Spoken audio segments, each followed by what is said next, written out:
Diesel যেটা, diesel আজকে দিনে আমি খুবই কমফোর্টেবল। হ্যাঁ, আমাদের এপ্রিল মাস তো বটেই, ইনশাল্লাহ মে মাসেও কোনো সমস্যা নেই। এটা আগে কিন্তু বলিনি, আগে এপ্রিল মাস পর্যন্তই বলেছি।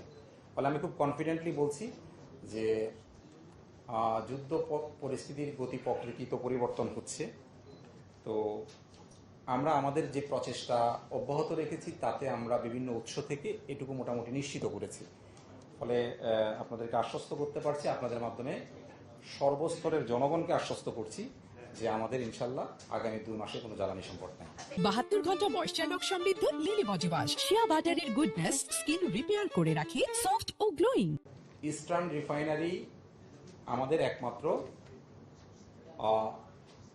পরিশোধনাগার জ্বালানি তেলের, যেখানে আমরা বছরে প্রায় 15 লক্ষ মেট্রিক টনের মতো ক্রুড অয়েল এনে এখানে আমরা পরিশোধন করি। কেমন? এখন এই 15 লক্ষ মেট্রিক টন আসলে 1/5 মতো হচ্ছে আমাদের টোটাল জ্বালানি তেলের চাহিদা। তো বেসিক্যালি আমি প্রথম দিন থেকে আমি বলছি যে আমরা হচ্ছি রিফাইন্ড অয়েল আমদানি করি, যেহেতু আমাদের একটাই মাত্র রিফাইনারি। আপনারা জানেন যে হরমুজ প্রণালী বন্ধ থাকায় ক্রুড অয়েলের একমাত্র সোর্স যেটা হরমুজ দিয়ে আসে সৌদি আরব এবং আরব আমিরাত, সৌদি আরামকো এবং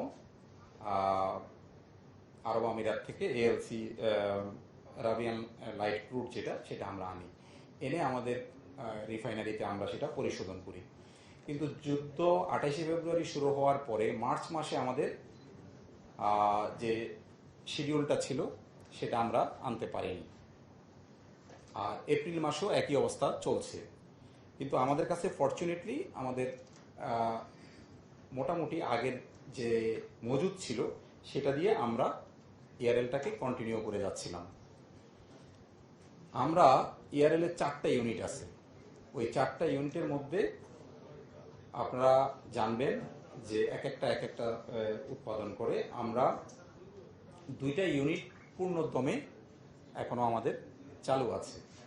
আমরা খুব সীমিত পর্যায়ে হলেও পরবর্তী যে চালানটা আমরা পাবো, যে পার্সেলটা আমরা পাবো, আশা করছি 20 তারিখ নাগাদ আমাদের ক্রুড অয়েলের একটা জাহাজ সৌদি আরবের ইয়ানবু বন্দর থেকে স্টার্ট করে লোহিত সাগর হয়ে ভিন্ন চ্যানেলে আমাদের এপ্রিলের লাস্ট উইকে কিংবা মে মাসের 1-2 তারিখের মধ্যে এসে পৌঁছাবে। তো সে পর্যন্ত আমরা সীমিত পরিসরে আমাদের ইয়ারএলটাকে চালু রাখব। কিন্তু এটা আপনাদের মাধ্যমে একটু জনগণকে আশ্বস্ত করতে চাই যে ইয়ারএল এর বিষয়টা আমাদের জ্বালানি তেলের সরবরাহ চ্যানেলে খুব প্রভাব বিস্তার করে না, কারণ আমরা পর্যাপ্ত পরিমাণ রিফাইন্ড অয়েল আমাদের হাতে আছে। ইয়ারএল এর কাজ তো রিফাইন করা, ফলে রিফাইন্ড অয়েল যখন আমার হাতে আছে ফলে ইয়ারএল এর বিষয়টা আমার সরবরাহ চ্যানেলে কোনো প্রভাব ফেলবে না। বাট আপনাদের তবু ক্লিয়ার করার জন্য আমি একটা প্রেস রিলিজ দিয়ে পুরো বিষয়টাকে আপনাদের যাতে মানে ক্লিয়ার হয় সেজন্য আমি দিয়ে দেবো একটু পরে। Thank you. আমি বিস্তারিতভাবে বলার চেষ্টা করেছি, প্লিজ।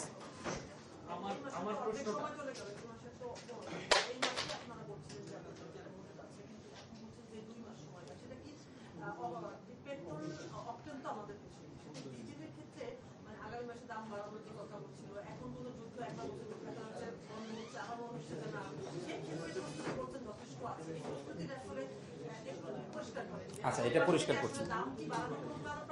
আচ্ছা, আমি পরিষ্কার করছি। সেটা হচ্ছে যে